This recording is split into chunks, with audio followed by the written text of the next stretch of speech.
On va parler d'un sujet sensible mais important, l'intermittence du spectacle. Ce système, tu vas soit l'adorer, soit le détester, peut-être les deux, mais surtout tu dois en comprendre les effets profonds sur ta carrière, sur ton mental et sur ta posture vis-à-vis de ton activité, de ton art.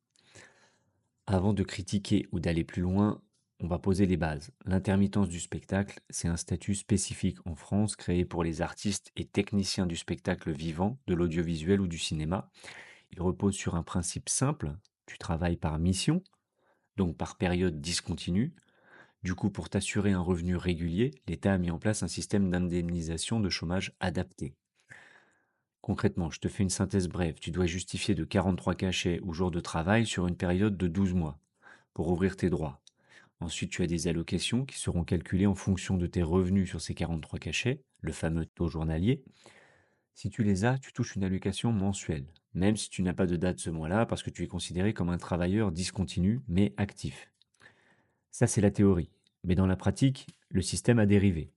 Beaucoup d'artistes passent leur année à chercher des cachets plutôt qu'à construire une carrière. On vise les 43 dates, pas l'impact sur les gens. On vise la validation de droits, pas la croissance artistique ou entrepreneuriale. Et c'est là qu'on va taper fort, parce que si tu veux vraiment vivre de ton art, tu as besoin de lucidité.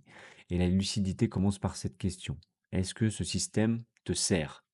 Ou est-ce que c'est toi qui sers ce système?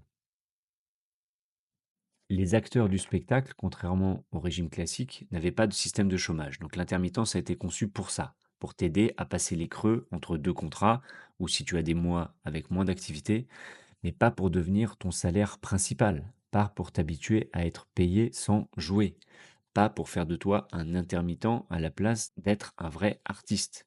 Le problème, c'est que beaucoup finissent par courir après les cachets juste pour faire le nombre. Le résultat, c'est que tu acceptes des dates sous-payées, mal cadrées, parfois sans intérêt, où tu bosses n'importe où, n'importe comment pour n'importe qui. Au final, tu joues pas pour ton public, tu joues pour les droits. Et ça finit par tuer ton élan, la qualité de ton travail et ta créativité. La question est, est-ce que ce système te pousse vers l'excellence? Quand tu reçois de l'argent sans produire, sans rien faire, ça te fait quoi en vrai? Un peu de soulagement, ok, mais à la longue, il y a un doute qui s'installe. Est-ce que ce que je fais vaut encore quelque chose? Est-ce que j'ai encore besoin de progresser, de vendre, de convaincre? Et c'est là que le piège se referme. Tu n'as plus besoin d'excellence, juste de présence. Tu crois que tu es libre, mais en fait tu deviens dépendant du système, des aides, des autres.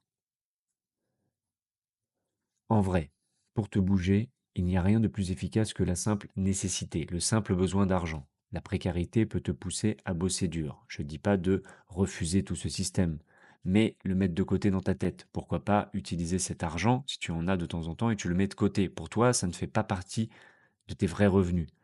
Et ça va t'obliger à te dépasser. Tandis que le confort, lui, il t'endort. Souvent, le système, il t'apprend juste à tenir, à faire le strict nécessaire, mais pas à grandir, pas à faire quelque chose qui cartonne.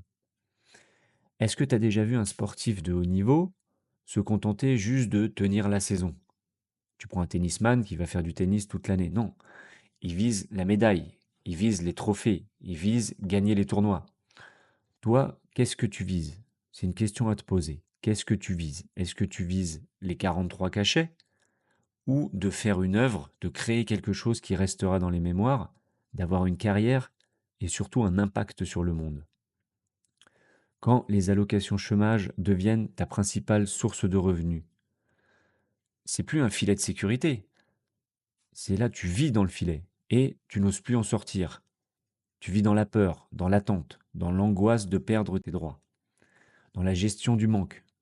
Pas dans l'expansion, pas dans la création, pas dans l'entrepreneuriat, et tu n'as pas de confiance en l'avenir, alors qu'en fait, tout va bien se passer. Au passage, tu oublies un truc, une chose peut-être super importante, c'est que tu as choisi ce métier. C'est toi qui as fait ce choix. On ne t'a pas forcé, tu l'as fait par passion.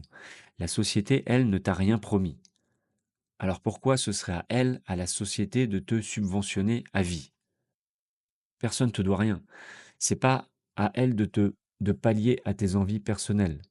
Si tu veux faire des films, alors prends une caméra et va faire ce putain de film. T'as pas de caméra, demande qu'on t'en prête une, débrouille-toi, prends ton téléphone au début et fais ce film.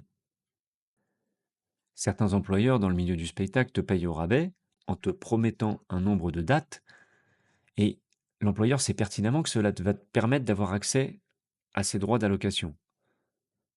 Donc, ils vont te payer au rabais parce qu'ils savent que derrière, l'intermittence va compléter.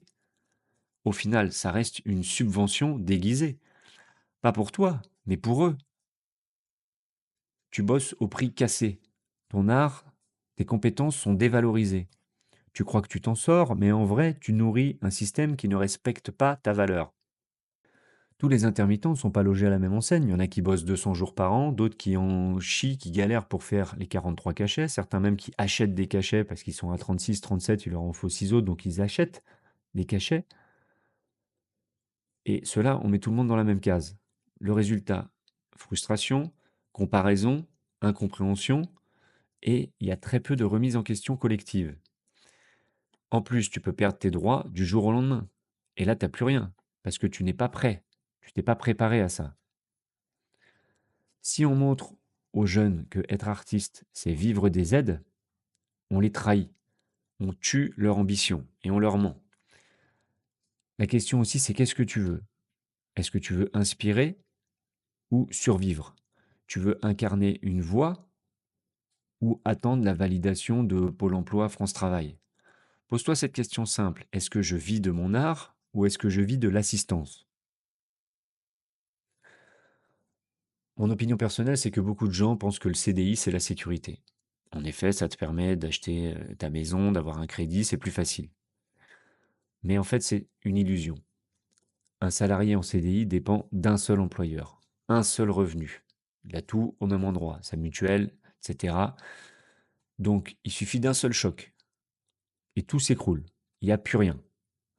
Un artiste indépendant, lui, il a bâti un réseau, il a des clients, il a des prestations variées. S'il en perd un, il s'adapte, il rebondit, il en trouve un autre, il recrée quelque chose. C'est ça l'antifragilité, pas juste résister au chaos, mais grandir grâce à lui. C'est ça la vraie liberté. Et c'est ça le message que je veux que tu retiennes. Donc l'intermittence peut t'aider, mais si elle te définit, si ton travail s'arrête à je suis intermittent, elle te tue. Tu n'es pas un intermittent, tu es un artiste, un créateur, un entrepreneur du spectacle vivant. Sois-le jusqu'au bout.